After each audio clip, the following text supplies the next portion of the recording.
Hello, everybody, and welcome to episode 3. Garrett, we're at 3 already of Sharp Cuts, and this is a world-leading show right now because not only do we talk about awesome stuff, but we've also got like some inter-banter going on where we've got some returning guests already. And on last week's show, your father, John May, and our good friend Jake McNeil, they threw down the gauntlet thinking they were the best guests of all time. So already, can we answer that question with our returning guests? And what better way for them to like announce their presence with authority, but to bring an Olympian with them? Like this is awesome. This is episode 3 and we're already like reaching new heights every week we do this. So I'll throw it back to you, my guy Garrett May from Yes Guy Gaming. You can introduce our guests, but I'm excited to get this one started.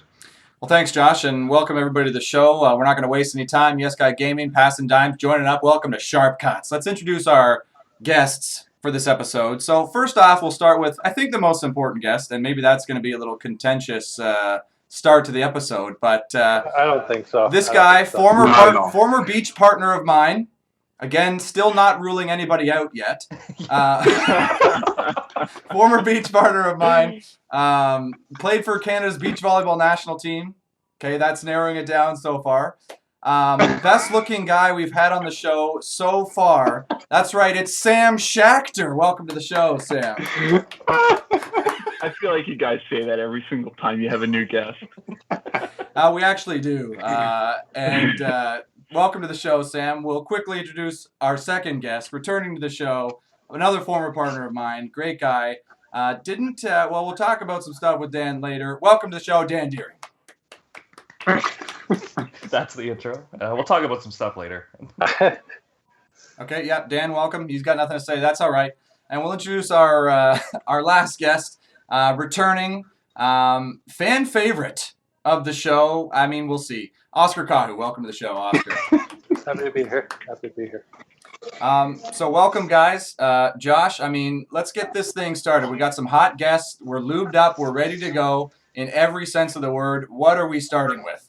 Well, this one actually started on the weekend. This shows that when we have returning guests, they're putting in thought into the show. They're always thinking about the show. And Dan Deering went through the archives and he dug up a score when May Deering played against Kantor Loziak of Poland. And he talked about like they didn't really know who you guys were, but you forced it to 3. It was a tough battle. So kind of to steal off of the Knuckleheads podcast, like the great question they always ask their guests is like, when you're on tour, who's the first guy who gave you like your welcome to the show moment? Who's the first guy who kind of like slapped you around a little bit? And full disclosure, Oscar hasn't played on tour, but Oscar's an OFSA champion. He's a provincial champion. Maybe there's somebody he's came across in his career where he's just like, you know what, it was really hard to defend against so-and-so, or I was a little starstruck about this guy. But I think we'll let Dan start because he dug through the archives to find Kantor Loziak, who they probably saw the draw and they're like, we're playing Canada. Who are these guys? And you guys gave them everything they could handle. So Dan, why don't you take it from there and we can go around the loop here about some starstruck moments or guys that you played on the draw where they're like, who are these guys? I think the hardest thing to during that competition, it was in Switzerland. I think the hardest thing to deal with was actually myself and my coach. It was the famous, infamous John May, amazing coach, amazing mentor. It was, John sees the game so beautifully and so simply. Oh, easy there, buddy. Like, relax on that. Keep it moving, okay? Get to the point here. We don't need all that. I'm keeping it moving here, okay? Yeah, you should have been there last week. I see John seeing me under a tree from like 30 meters apart with his laser beam focus, just saying in his mind, Dan, keep it simple, stupid. Just hit the ball. I'm like, okay, and I feel that. And then, so let's go back onto the match. So Garrett and I kind of hop onto the court. Garrett's doing his warm-up. I'm doing my warm-up. I'm not really kind of showing my jump yet. And, we hop onto the court, and these guys are running a pretty fast offense. Like Loziak's kind of just like looking like he's, from the hood in Poland. He's walking around with a bit of a swag. And Kantor is kind of taking things very seriously. And Garrett and I just we're ready to game. We are ready to game. And we're like, underdogs ready to go. And it was an exciting match because they kind of went onto the court thinking they would slap us up. And yeah, we did lose. That's fine. But anyways, it was close. Right past that. It was close, and we had many chances to take it away. But it was a good battle because it kind of started off. We started strong. They kind of were shocked at first with Garrett's defense, our defense. and it wasn't a breeze. And then we actually had a lot of World Tour teams watching that match, including the Canadian women's team that were, encouraging us at the time. But there was a lot of teams watching us. So we kind of made some noise. So it was a pretty fun match in a beautiful venue. And Garrett and I were like really strong. We're playing really well. Good ball. Well, it's a great story, Dan. And it kind of makes me think of a similar story that I had with Oscar, an experience, a moment where we fought a team, hard-fought battle, and they kicked our ass. 14U, back in the day, Oscar and I are 12. We're playing a little-known team. We come up against a guy with a ponytail. He's a really tall guy. He jumps really high. Kind of unbelievable talent, this guy. And we end up going against him, and I don't think we got maybe 1 or 2 points only. Oscar was ripping that lefty underhand serve. It was fantastic. And this guy absolutely crushed him. And I think this player ended up going on to be a complete no-name in the sport, actually. And nobody ever heard from him again. So that was dude, that's I our played story. the same guy, had cornrows. It was crazy. Did he wear a beater too? Yeah, honestly, I think you played with him once. We played like a match where he got 0 blocks. It was really bad. Oh man. I gotta tell you, my story when I first arrived on tour was if any of you guys know fantastic Spanish team Herrera Guevara. My moment that I had arrived on tour came off the court.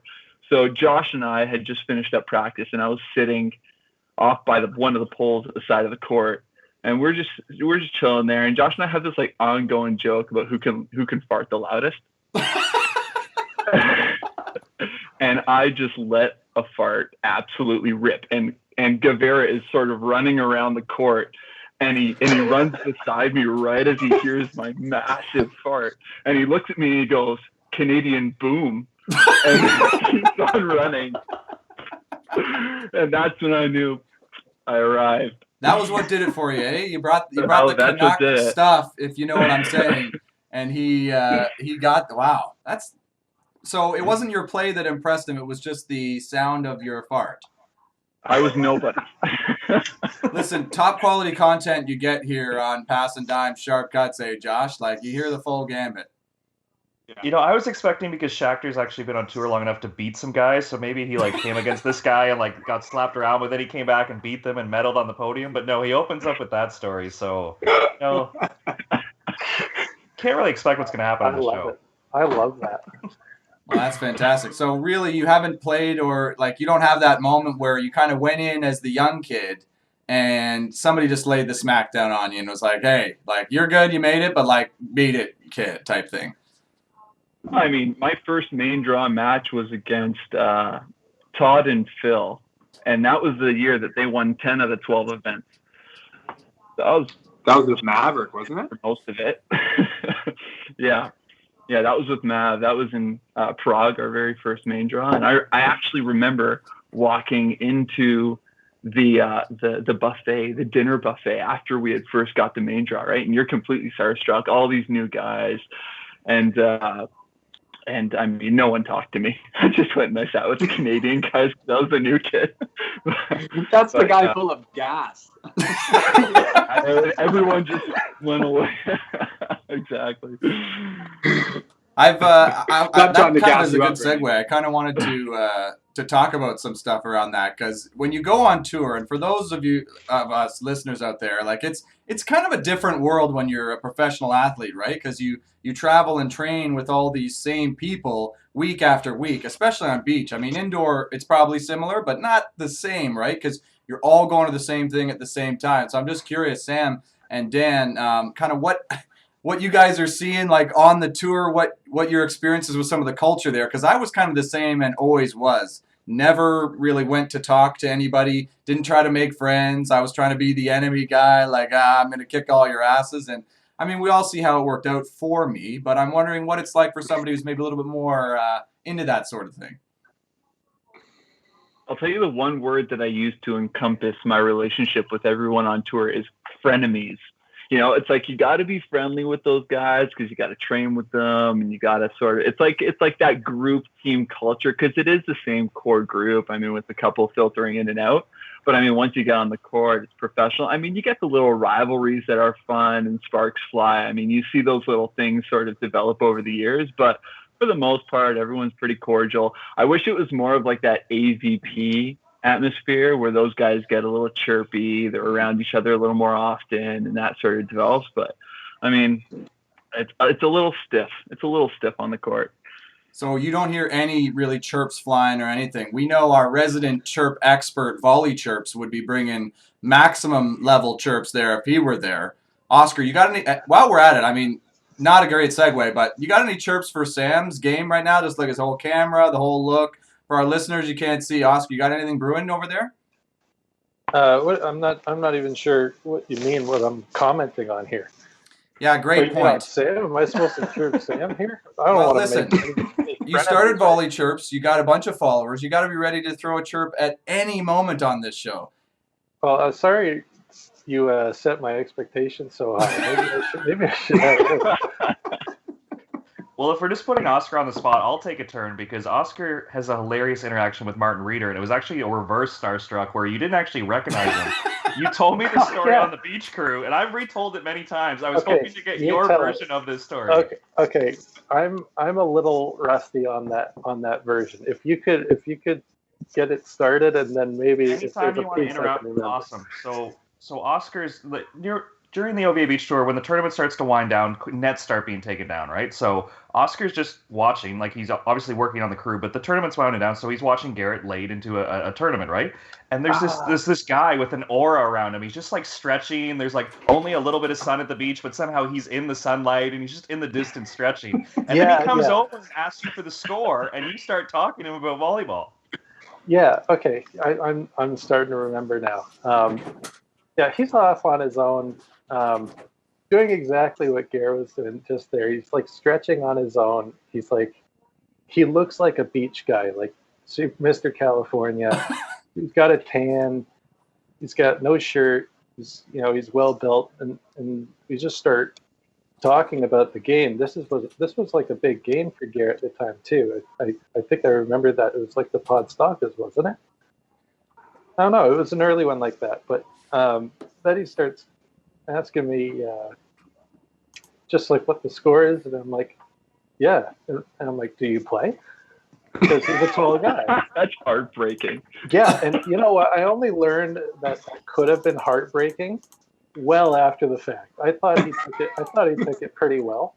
He's like, yeah, I play, and he starts naming off a few of these events that I've never even heard of, or like I don't know a lot of the whole program, and I'm just like, oh, okay, yeah, cool. So I guess you do.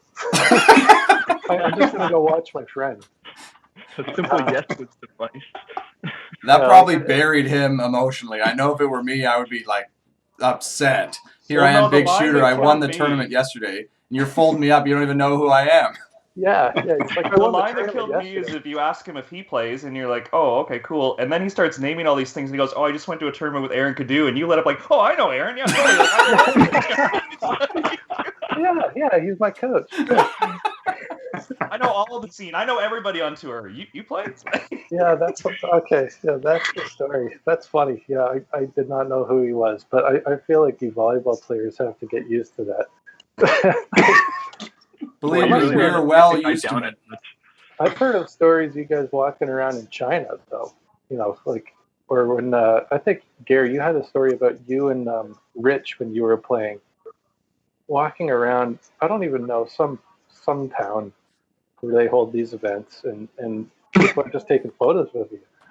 Yeah, like it was kind of a culture shock for sure every time we go. And I know big guys, I don't know that feeling because I'm not a big guy, but big guys, when they walk around there, people look and stare like you're some sort of big deal. They maybe think you're, I don't know, a basketball player or something. And every time we'd go with Rich, people would just be taking photos of him because he's huge. He's 6'8". Well, he looks like Thor. He looked like Thor. Yeah, like he had the full handlebar mustache, long hair, like he looks like a superhero, kind of. And so he often also got mistaken for Hulk Hogan.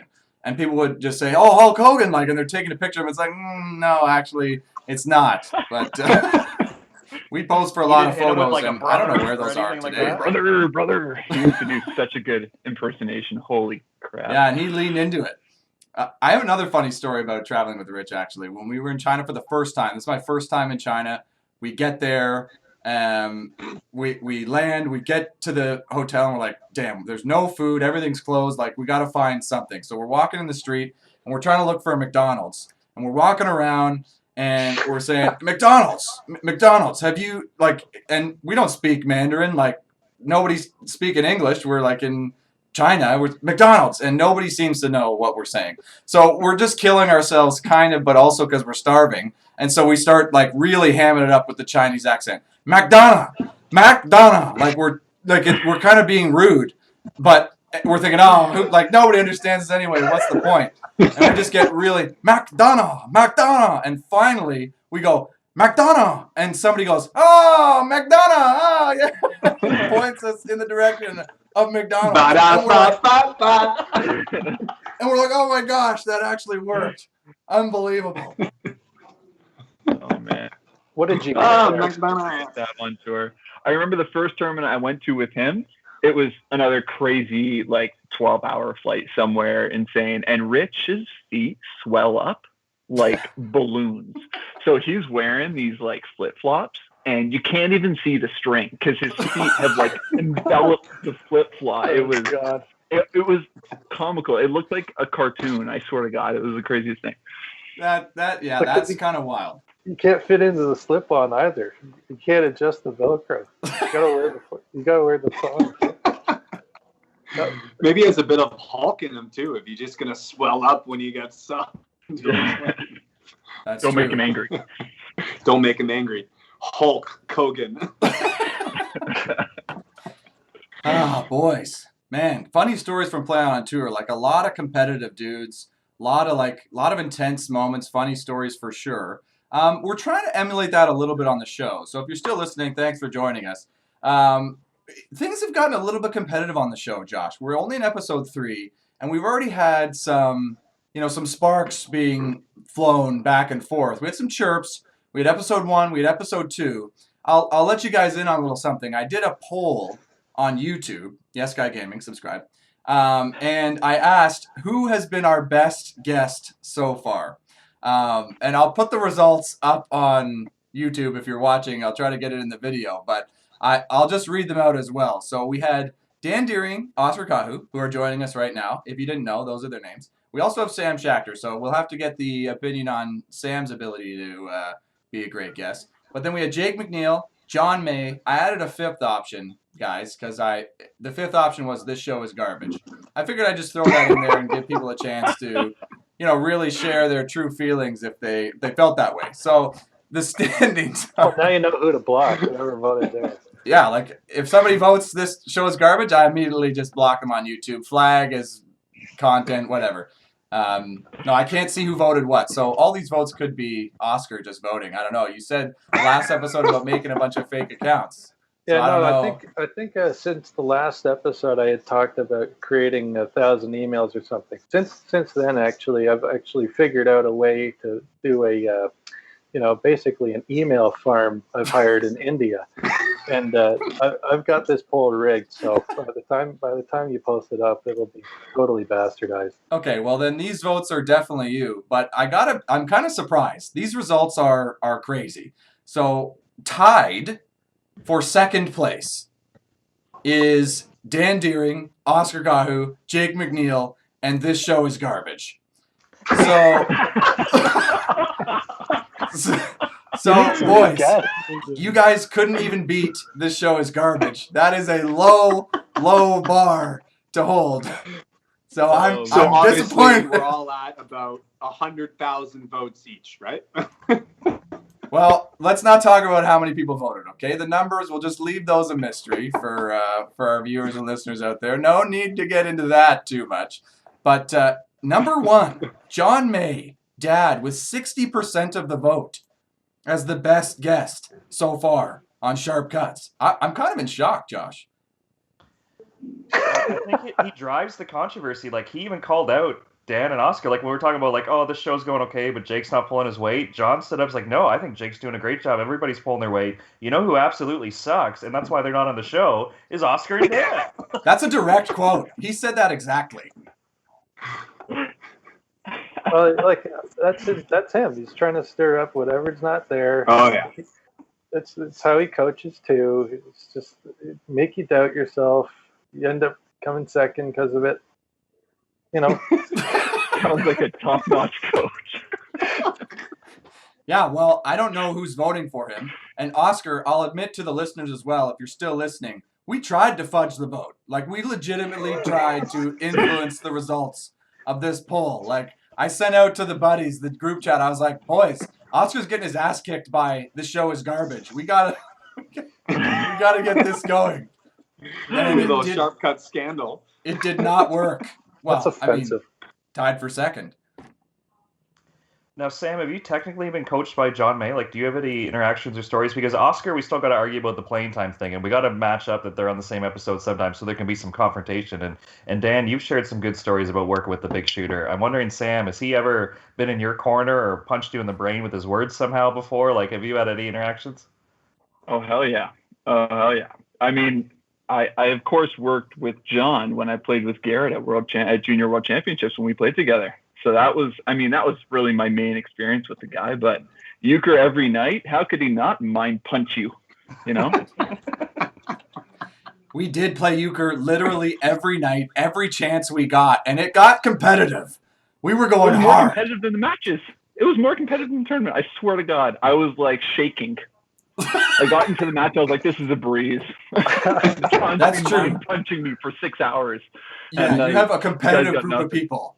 Marquise, John May, Garrett May, Sam Schachter sitting around the euchre table, just throwing zingers and like trying to fold each other up incredibly. It was intense. Who were partners? Was it you, Sam and Garrett versus Mark and John? No, we maybe should have done that. Like, now that we're thinking about it, like, why would we not be on the same team when we're at a tournament trying to win together? You know what? I'm going to say it right now. I Episode don't know. 4, you have Garrett and Sam, John and Mark. Yeah, well, these guys are hard to get a hold of, apparently. Mark is a tough guy to get on the show. Anyways, I remember, Sam, that we ended the tournament perfectly tied, 30 for 30. And it was that last match, it was in the airport on the way home, and it was a big one. And I think I was with my dad against Sam and Mark, and we were up 1. And so that last one was like to the tie or the win, and you guys won, and it was intense. It was intense. Is there an airport celebration too? Does everyone look over like? Yeah, absolutely. Like, well, I is don't this a remember threat? exactly. I was crying. Brandon I cheering think. in the silent lounge.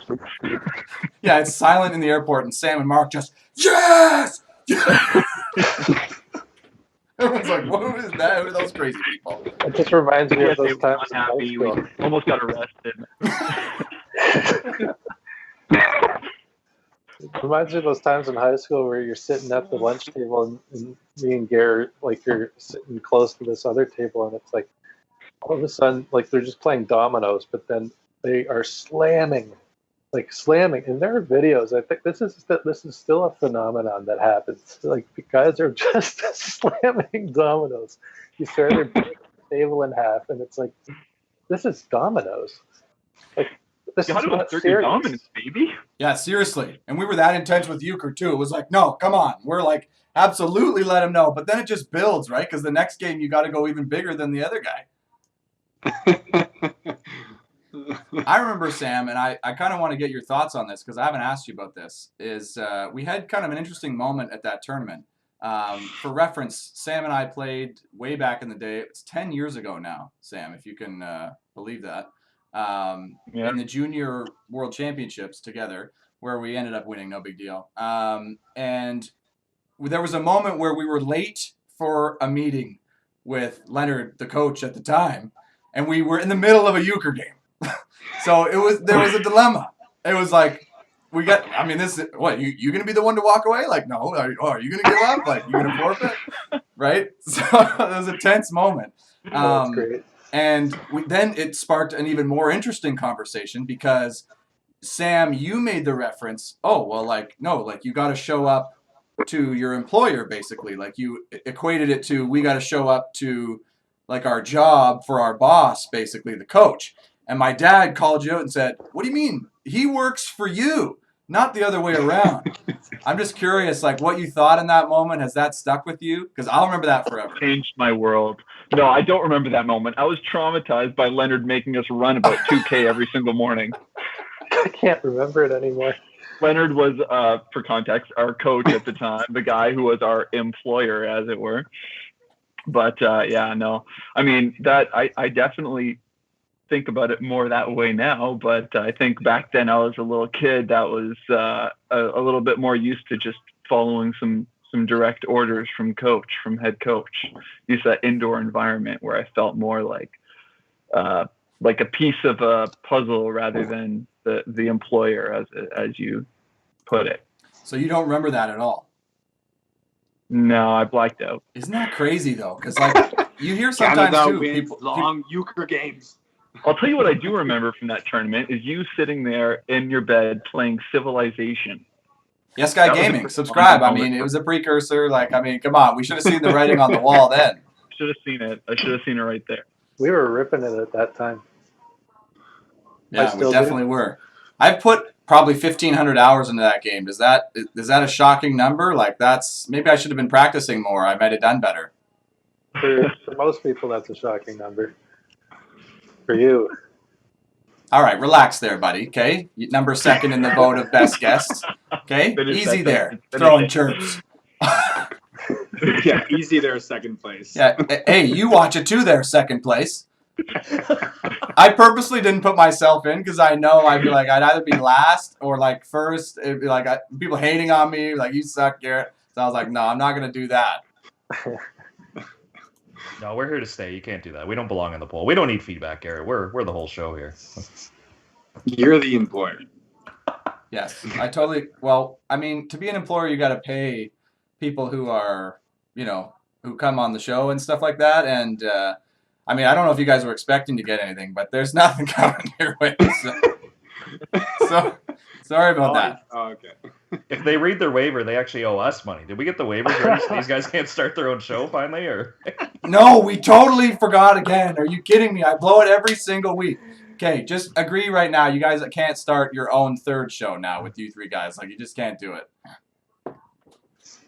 No promises. You know what? We couldn't do it if we tried because the second Josh comes in with that radio voice, intro voice, welcome to Sharp Cut. He's coming in. You can't compete with that. no, You you cannot. don't. with that. No.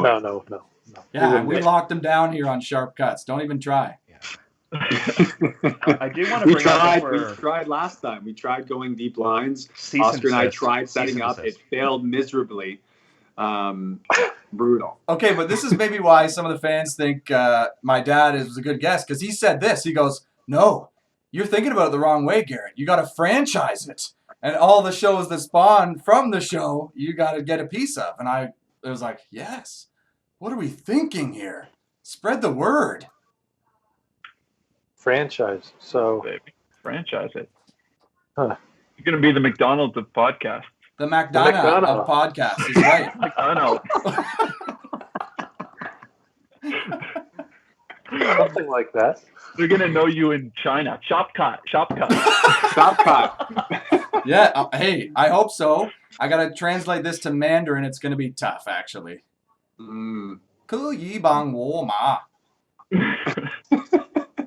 What was on the menu at the China McDonald's? And what town was that? It was everything that is on the North American menu, at least the one we went at, except they Okay. had like a dark meat chicken option, which was, That would have been better. well, I don't know. I was shook either way. The food thing I remember, and I'll never forget this. We go to the buffet in China, and you're in the hotel, and you're thinking, okay, like what's going to make sense here? It's a different culture, different food. What's going to be closest? So I see, and they're all covered with those tins, right? So you see like, seaweed. It's like, no, okay, I don't want to go there. Like, some of these other things. I see spring vegetables. I go, oh, perfect. Spring vegetables. I'll have some spring vegetables. I open it up. It's just straight seaweed. Pure green, full seaweed. in there, and I was like, oh gosh, like I'm lost. So that's my China food story for you, Oscar. I hate that. Schachter, they did that in Haiyang. I saw banana bread on one of the tins and opened it up thinking this is going to be awesome, and it was nowhere close to what banana bread, what I think it is. Like, some of the labels there were not accurate. I think your expectations were a little too high. Well, I mean, spring vegetables, I'm like, I don't know. My first time in China. Banana bread, that's got to be weird, though. You're like, are you sure you should have been mistrusting there? Loaf of banana. Yeah, it's not the right ingredient there. Just mix up the label. You wouldn't trust it. Lots of lost in translation there in China, I think. But the McDonald's, when I did go, it tasted the same. I will say McDonald's does have one heck of a product, that it is global. Where's the event? I've had McDonald's in China in Qinzhou, and then in Haiyang is when I fell for banana bread when it wasn't banana bread. Like you bit into it? No, I didn't have it. I opened the lid and I was like, what the F is this? And I walked away, like, upset. I'll tell you what would really piss you off is I went to McDonald's in Stavanger, which is in Norway. And if you guys don't know, Norway is like one of the most expensive places in the world. And it's like you're paying $30 for a Big Mac. And nothing pisses you off more than this better be the best Big Mac I've ever had in my damn life. And it's the same as all the other damn Big Macs. And it cost me like so much. It's $30. No joke. $30 for a Big Mac combo. Outrageous. Well, what are their spring vegetables like? Is it seaweed?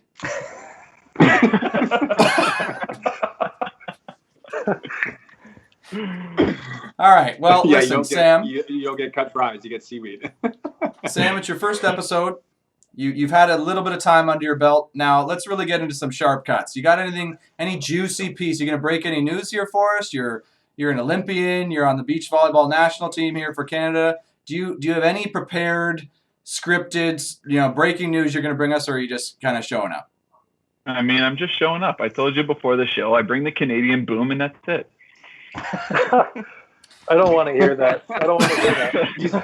He's brewing a fart, waiting till the last moment to just let it rip. Now, if you see him stand up or the camera goes down, I'm out. Yeah, it's at times like that. I think we'll be thankful we're doing this remotely to be apart. You need the full Schachter immersive experience. You got to be in the room with me to really feel my stories.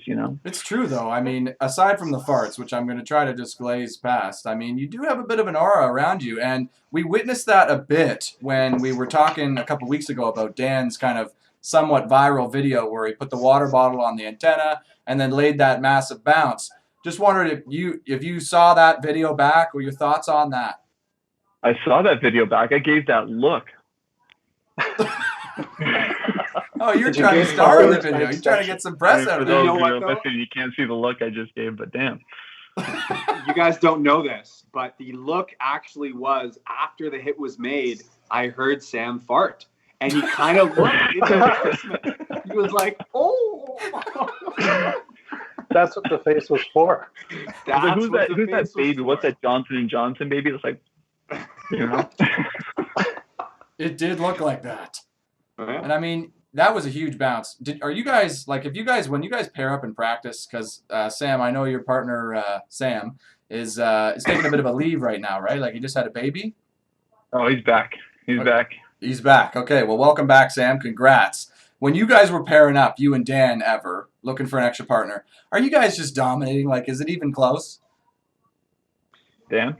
Sam, I'm going to be very careful with my words because, like, I did play with someone for 3 years as a defender, and then playing with Sam, he was a different man. It was quite impressive. I was a little turned on, not going to lie. Shortcut exclusive.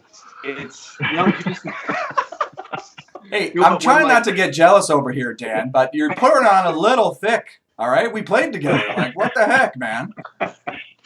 Let's just say that you're good at this sharp cut, but Sam's a little bit better at the actual sharp cut.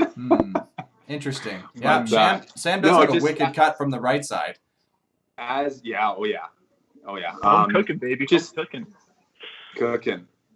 As a professional, Yeah, everyone knows me for jumping extremely high, and you have to really sharp cut me or a deep line over me for sure. And then sometimes I'm like, okay, that's a really good shot. And I just kind of knew on my way down that no one's going to get that ball. And then Schachter comes out of nowhere, and it's like, oh shit, like I have to be ready to run and move when sometimes it was like a dead play. I was like, that's just a really good shot. He went really high over me, and all of a sudden he comes out of nowhere, and it's like, oh, okay, now I have to transition set. So got it.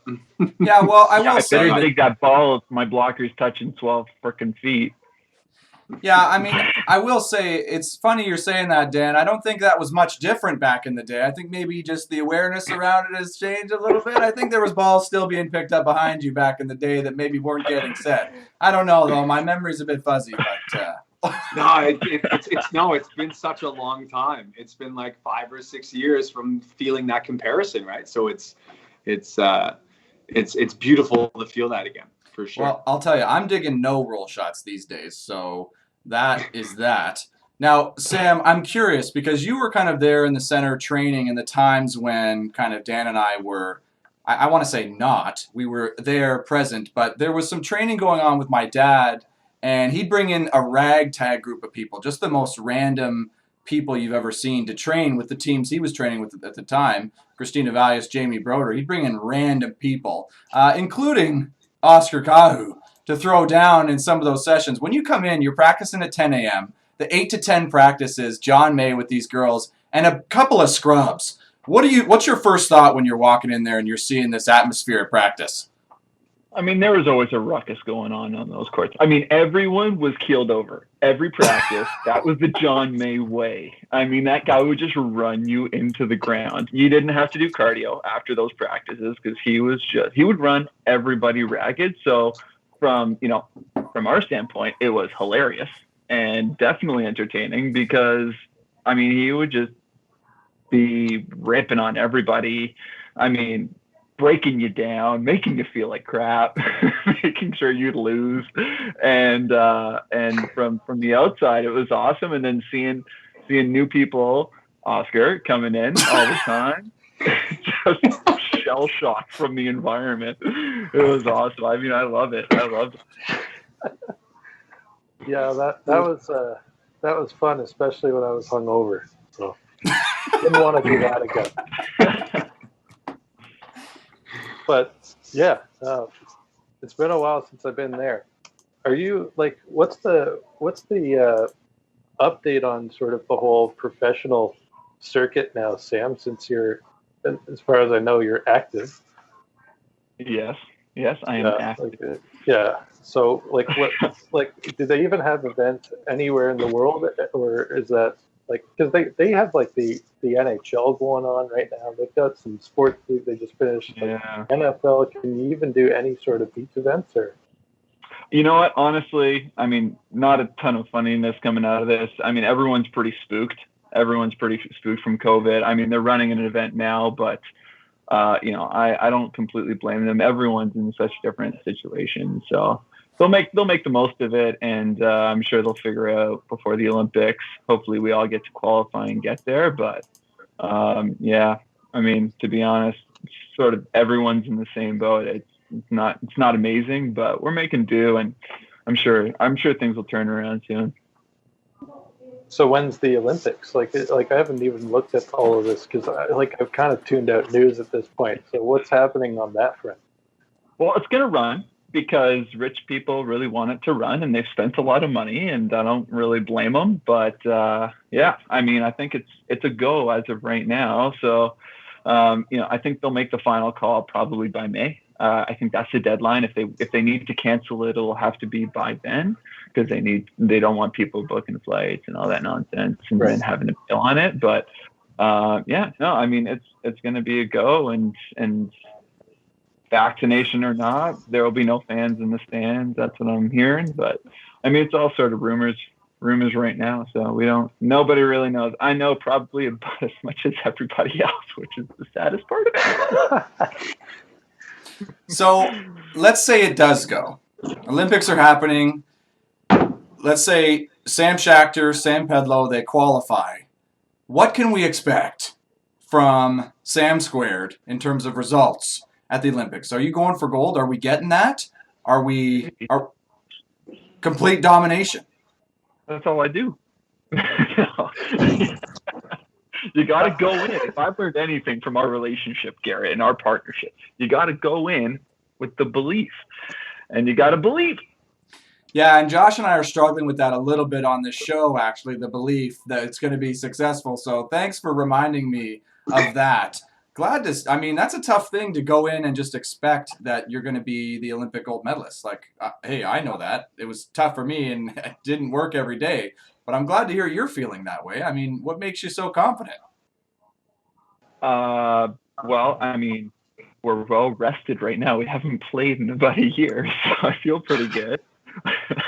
I gotta say, we've got a ton of potential to do it. We've shown that we can compete with the best of them. So why not us, right? Like, it's not a matter of you got to win at some point. And you look at the Olympics, there's always a dark horse that's finishing in those top spots. So why couldn't it be us? I mean, you look at Smedens and Plavins, I believe, who got a bronze in there. I don't know off the top of my head, but every single year there's outside of the top 16 finishing in the top 3. I think it was Cuba last cycle who kind of came out of nowhere as an unknown and ran the table, right? Like, yeah.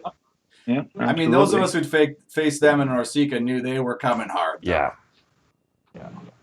Josh is breaking down the film for the national team every week, and every week he's just pumping my tires. Amazing. How did I not feel like I can do it? Is Josh helping your cause? Is Josh a great coach? Because, I mean, we've tried to get him to disclose a little bit some of the inside scoop of what goes on in his mind, the coaching. We kind of egged him on, tried to get him to say he's going to cut one guy just straight up first day. I mean, I guess that didn't happen. As per my recommendation. That was your call. Yes, we heard that. But he didn't We don't even know if Felipe's alive because he was supposed to be there. Wait, so Josh, you hire Felipe Umania Paredes as your assistant coach, Umania Paredes, and he doesn't show up? I can't confirm or deny his whereabouts. Like, he hasn't been. Felipe, if you're watching this, If you're out there. reach out, buddy. Are you okay? We need to hear from you. Call Did I us, just make buddy. myself a suspect in this? You'll be hearing from the authorities, Josh. Shit. I do have a Schachter question, though, because, Garrett, when we had you on the Passin Dimes podcast, you mentioned, like, I asked, like, did you get off the plane thinking you were going to win world championships? You're like, yeah, of course. I should have won U19. Now I'm going to U21 with Schachter. Of course I'm going to win. Where I know we say, like, jokingly, like, Sam, you're going in thinking you're going to win a gold medal, but is that honestly the attitude you go into tournaments? Like, I really want to know, is this what athletes should be doing, that this expectation is, like, I'm not here to participate. I'm not a tourist. I'm not here to try Chinese McDonald's. I'm here to win the tournament. It's the opposite of my approach. I am here for the McDonald's. I'm here for pool play. Yeah, I think Sam would refute the question, though, that we were joking about that gold medal. I mean, maybe it sounded funny, but you were serious, right? Oh, yeah. Why not? Why wouldn't I be serious? I'm just asking. I don't know, man. Hey, you're the one who's the pro athlete. We're just trying to make a show here. Boys, come on. Like, Dan, do you have the same feelings when you go to a tournament? Like, you're there to win, and that's the mindset, that's the expectation. Like, because when I find when Garrett wins, like, it just confirms what he knows, right? He's not happy about it, just like a confirmation sometimes, right? Garrett is incredible. You know how many times I would show up at practice with a journal, and I'd be like, okay, I would write down, this is what I want to work on today. Hey, Garrett, I want to share this with you. I'm going to be working on, making sure that my sets are exactly where you want them so you can hit your amazing high 6 shot. And I would show him the book, and it would be like all these things. I'm like, Garrett, do you mind, like, if you write down something and, like, share it with me? He takes my book and he goes, W-I-N. Let's go practice. Did I do that? Oh, hell yeah. What a dick. Oh, yeah. I'm such a dick. So good. So good. Like, sometimes, like, you would hear drills happening and be like, okay, this is what we're going to do. This is going to be a side-out drill. You have to confirm 2 points to get a big point. And I'm like, hey, Garrett, like, I kind of I kind of didn't hear that last part. Can you describe it for me? He'd be like, hey, Dan, yeah, let's just go win. Was I an asshole, guys? Like, is that the realization we're making here? Is that I'm this? You were just you weren't coming always from a on. different place. You were always on. There was like you showed up to win, even in the smallest drills, in the biggest drills, in gameplay. You were like, win. That's it. Simple. Like pass, set, score. No, win. We're winning this drill. Thanks, guys. Oscar, you'll give it to me straight though. Am I a douchebag? No, not anymore. You hesitated. But you hesitated. You absolutely hesitated. Be absolutely clear here. I remember those practices I would show up hungover for, and your dad's really pushing you. Like it's a practice for you, even though it's supposed to be for Jamie and Christina. Your dad's practicing you, and he's like pushing you, and we're playing a game, and then I'm putting you up for 2 balls, and you're like you're up at the net chirping, like not saying things, but just like just showing them your traps after like a massive throwdown. Like, come on. I'm back. I'm heading back to the serve line because I don't want to be around it. Right. So that's confirming that I am, was, and will always be a complete asshole. Well, your words, not mine. You know what? I would say you're a confidence man. You know how like every like rapper's got like their hype guy in the corner. Like you're the best. You know. Like, Wait, what was? One more time. One more time. Can we get that back again? You're doing the pigeon noise. Garrett is that hype man. You are like. Wait, what? No, what? You're gonna win. I'm the hype man. I'm not the guy who has the hype man. You are the hype man. You're your own hype man. And okay, now you fixed it. Now you know what? I gotta rewind. Like, I'm being an asshole. No, again. I'll stop. Don't get me wrong. You're not like the Robin to a Batman. It's not like you're the side guy. You are the guy, but you're also the hype man for your own guy. Does that make sense? You know what? We probably should just move on. Yes, guy. When he says that, it's not to us, it's to him. Yes, guy. Josh, save us from this cesspool of me, just in my ego, and these guys. Let's dig us out of this hole. I've never seen you cheer for yourself. I've seen other people on the beach yell their own name. I've seen you serve a bomb and get an overpass, and your blocker will just hit it down, and you'll be like, "That's all you." And meanwhile, you orchestrated the whole thing. So you were a supportive partner. I feel like. I cheer for myself. I still do. You guys don't see it, but when I post a YouTube video, Yes Guy Gaming, subscribe, and it does well, I'm at home absolutely yes, back here, and nobody sees it. So. You know what? I'm gonna go back and dial back for whatever when Josh asked the first question here, the welcome to the show moment, because that just reminded me. I think I might have been 14 years old. It was like a 15-year when I was back playing on the tour, the Ontario tour. No, just say the tour. Back on the tour, yeah. And I'm playing with my friend Matt Veris, and we align in a pool. It might have been like a 16-year event too, or something. I'm not even sure. We played Sam. And at the time, I think it was Rex, and that was back when you guys were doing headbands and yelling out of the boundaries, things like out that. Of the boundaries, that was a classic. It's like I was hitting it out of the boundaries. It was like we knew we're fair weather. We enjoy playing volleyball. You guys were trying to be there and win, and you were here for business, and it really made me realize I'm definitely more of a fair weather player. This guy's going somewhere. You were chasing down balls and stuff, and we were just we were having fun with it at that point, down 20-10. Amazed that we had gotten to double digits at that point, because you guys were serious. Didn't you guys win nationals and stuff? Yeah. Not a big deal. Rex was a stud. Sexy Rexy. I have amazing memories from Sexy Rexy. Okay, so here's my story. Here's my Rex story. I got a great one. So I would always get horribly, horribly sunburned. You still do though, right? And I still do. And I, you know, I'm a big sunscreener. Back then I was a big sunscreener, but you know, you'd play these like 7-hour days or whatever, crazy long tournaments. And by the end of the day, you know, you're a kid, you don't reapply as frequently as maybe you should have. And Rex has got this skin that just goes from white to golden bronze. Like he doesn't burn. There's no way. And I would put on this sunscreen. And then, of course, by the end of the day, he'd put on zero sunscreen. He would look perfectly tanned. I would look like a lobster. I was like, completely red, completely sunburned. And he'd be like, why you put that sunscreen on? You're making your skin up. Yes, guy. And he would always just cheer me about that. And I hope that you replace the word that I used. And Josh and I were talking about this before the show with, yes, guy, right over south. It's a lot of work, man. You got to dub it over. Just dub it. Just the one little spot.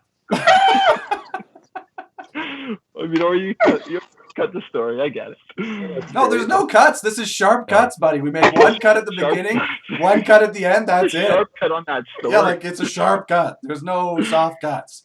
Yeah, you say I have weak skin and just chirp it relentlessly. Yeah, well, that's, I mean, I hope he's doing well now, Rex. If you're watching, you're probably not, but shout out. Hope you're doing well. Gosh.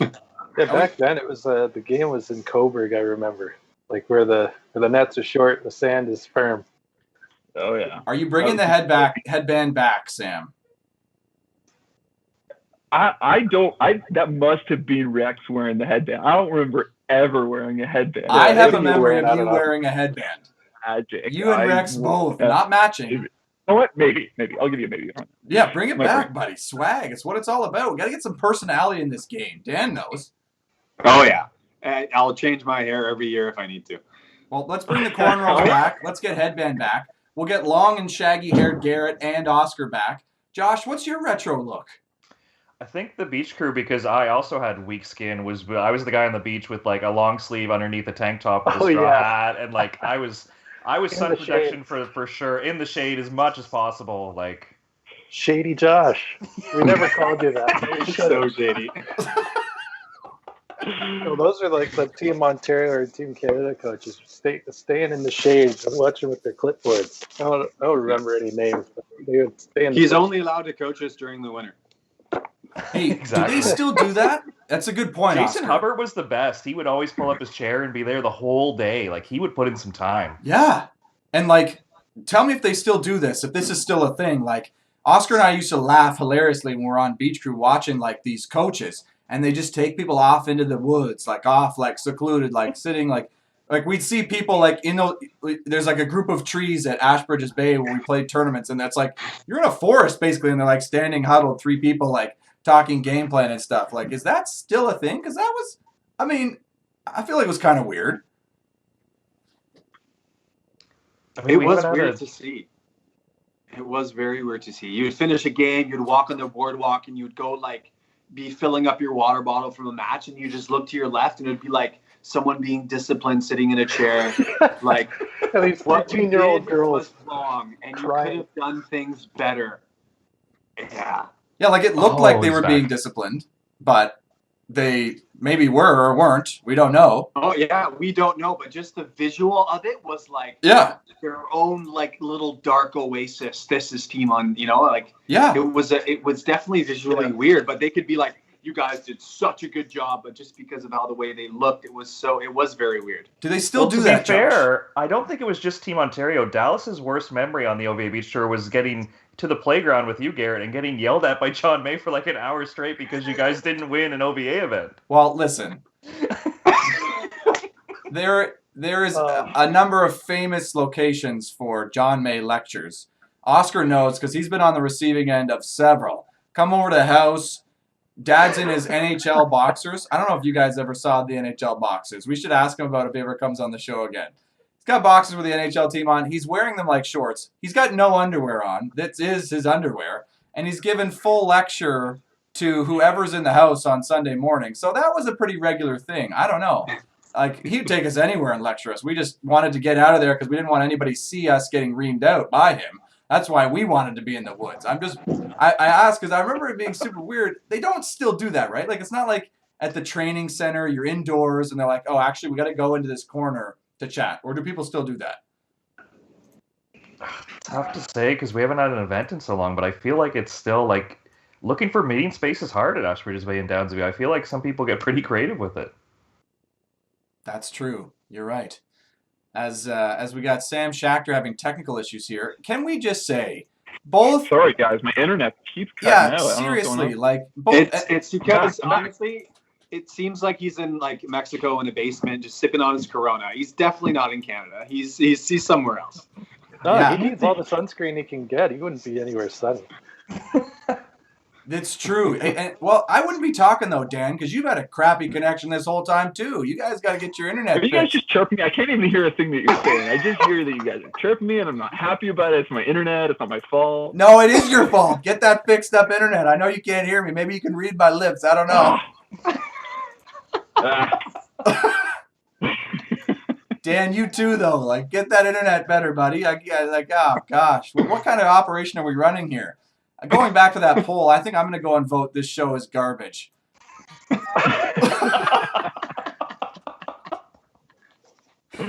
No, sorry, I won't do that, Josh, because we're a team. We can do this. Right? Yeah, that reflects poorly on us. Right? Like, Right? We can do this? We're gonna make a Oh, show? yeah. This is fun, Garrett. You're having fun. This is fun. Right. We're having fun. Absolutely. Well, I mean, guys, what else you got? I mean, it's been long enough. Nothing? This is how we end the show usually, is like nobody knows what the heck's going on. I mean, very anticlimactic right now. yeah, like I think everybody's kind of disappointed that we're ending the show, except for our listeners who are eager to turn this garbage off. So hard on yourselves. Well, hey, listen, 10% of people think this show is garbage.